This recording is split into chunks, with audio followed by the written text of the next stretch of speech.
ایک نبی اور ایک ایک قوم کا معاملہ الگ الگ بیان کرنے کے بعد اب وہ جامع ضابطہ بیان کیا جا رہا ہے جو ہر زمانے میں اللہ تعالیٰ نے انبیاء علیہ السلام کی بعثت کے موقع پر اختیار فرمایا ہے، اور وہ یہ ہے کہ جب کسی قوم میں کوئی نبی بھیجا گیا تو پہلے اس قوم کے خارجی ماحول کو قبول دعوت کے لیے نہایت سازگار بنایا گیا، یعنی اس کو مصائب اور آفات میں مبتلا کیا گیا، قحط، وبا، تجارتی خسارے، جنگ شکست یا اور اسی طرح کی تکلیفیں اس پر ڈالی گئیں تاکہ اس کا دل نرم پڑے، اس کی شیخی اور تکبر سے اکڑی ہوئی گردن ڈھیلی ہو، اس کا غرور طاقت اور نشہ دولت ٹوٹ جائے، اپنے ذرائع و وسائل اور اپنی قوتوں اور قابلیتوں پر اس کا اعتماد شکست ہو جائے، اسے محسوس ہو کہ اوپر کوئی اور طاقت بھی ہے جس کے ہاتھ میں اس کی قسمت کی باغیں ہیں، اور اس طرح اس کے کان نصیحت کے لیے کھل جائیں اور وہ اپنے خدا کے سامنے عاجزی کے ساتھ جھک جانے پر آمادہ ہو جائے۔ پھر جب اس سازگار ماحول میں بھی اس کا دل قبول حق کی طرف مائل نہیں ہوتا تو اس کو خوشحالی کے فتنے میں مبتلا کر دیا جاتا ہے، اور یہاں سے اس کی بربادی کی تمہید شروع ہو جاتی ہے۔ جب وہ نعمتوں سے مالا مال ہونے لگتی ہے تو اپنے برے دن بھول جاتی ہے، اور اس کے کج فہم رہنما اس کے ذہن میں تاریخ کا یہ احمقانہ تصور بٹھاتے ہیں کہ حالات کا اتار چڑھاؤ اور قسمت کا بناؤ اور بگاڑ کسی حکیم کے انتظام میں اخلاقی بنیادوں پر نہیں ہو رہا ہے، بلکہ ایک اندھی طبیعت بالکل غیر اخلاقی اسباب سے کبھی اچھے اور کبھی برے دن لاتی ہی رہتی ہے۔ لہذا مصائب اور آفات کے نزول سے کوئی اخلاقی سبق لینا اور کسی ناصح کی نصیحت قبول کر کے خدا کے آگے زاری و تضرع کرنے لگنا بجز ایک طرح کی نفسی کمزوری کے اور کچھ نہیں ہے۔ یہی وہ احمقانہ ذہنیت ہے جس کا نقشہ نبی صلی اللہ علیہ وسلم نے اس حدیث میں کھینچا ہے، یعنی آپ نے فرمایا مصیبت مومن کی تو اصلاح کرتی چلی جاتی ہے، یہاں تک کہ جب وہ اس بھٹی سے نکلتا ہے تو ساری کھوٹ سے صاف ہو کر نکلتا ہے،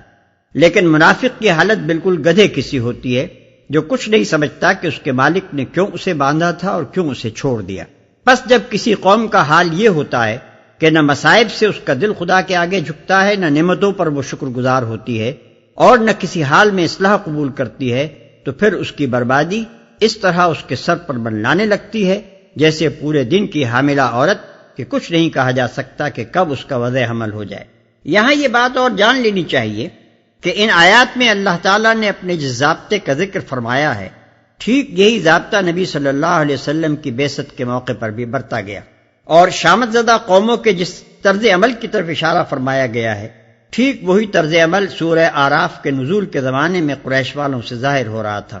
حدیث میں عبداللہ ابن مسعود اور عبداللہ ابن عباس رضی اللہ عنہم دونوں کی متفقہ روایت ہے کہ نبی صلی اللہ علیہ وسلم کی بعثت کے بعد جب قریش کے لوگوں نے آپ کی دعوت کے خلاف سخت رویہ اختیار کرنا شروع کیا تو حضور صلی اللہ علیہ وسلم نے دعا کی کہ خدایا یوسف کے زمانے میں جیسا 7 سالہ قحط پڑا تھا ویسے ہی قحط سے ان لوگوں کے مقابلے میں میری مدد کر۔ چنانچہ اللہ تعالیٰ نے انہیں سخت قحط میں مبتلا کر دیا،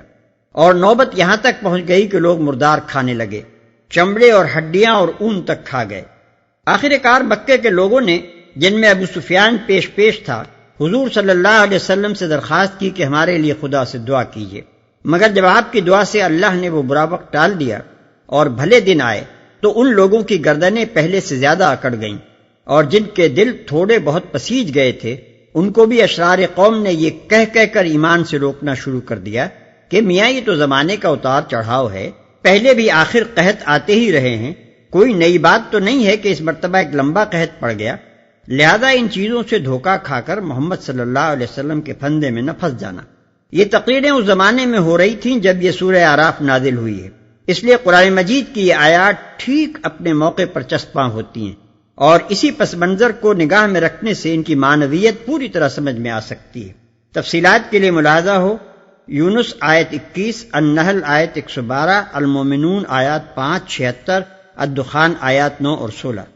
اگر بستیوں کے لوگ ایمان لاتے اور تقوی کی روش اختیار کرتے تو ہم ان پر آسمان اور زمین سے برکتوں کے دروازے کھول دیتے، مگر انہوں نے تو جھٹلایا، لہذا ہم نے اس بری کمائی کے حساب میں انہیں پکڑ لیا جو وہ سمیٹ رہے تھے۔ پھر کیا بستیوں کے لوگ اب اس سے بے خوف ہو گئے ہیں کہ ہماری گرفت کبھی اچانک ان پر رات کے وقت نہ آ جائے گی جبکہ وہ سوتے پڑے ہوں، یا انہیں اطمینان ہو گیا ہے کہ ہمارا مضبوط ہاتھ کبھی یکا یک ان پر دن کے وقت نہ پڑے گا جبکہ وہ کھیل رہے ہوں؟ کیا یہ لوگ اللہ کی چال سے بے خوف ہیں؟ حالانکہ اللہ کی چال سے وہی قوم بے خوف ہوتی ہے جو تباہ ہونے والی ہو۔ کیا یہ لوگ اللہ کی چال سے بے خوف ہیں؟ اصل میں لفظ مکر استعمال ہوا ہے، جس کے معنی عربی زبان میں خفیہ تدبیر کے ہیں، یعنی کسی شخص کے خلاف ایسی چال چلنا کہ جب تک اس پر فیصلہ کن ضرب نہ پڑ جائے اس وقت تک اسے خبر نہ ہو کہ اس کی شامت آنے والی ہے، بلکہ ظاہر حالات کو دیکھتے ہوئے وہ یہی سمجھتا رہے کہ سب اچھا ہے۔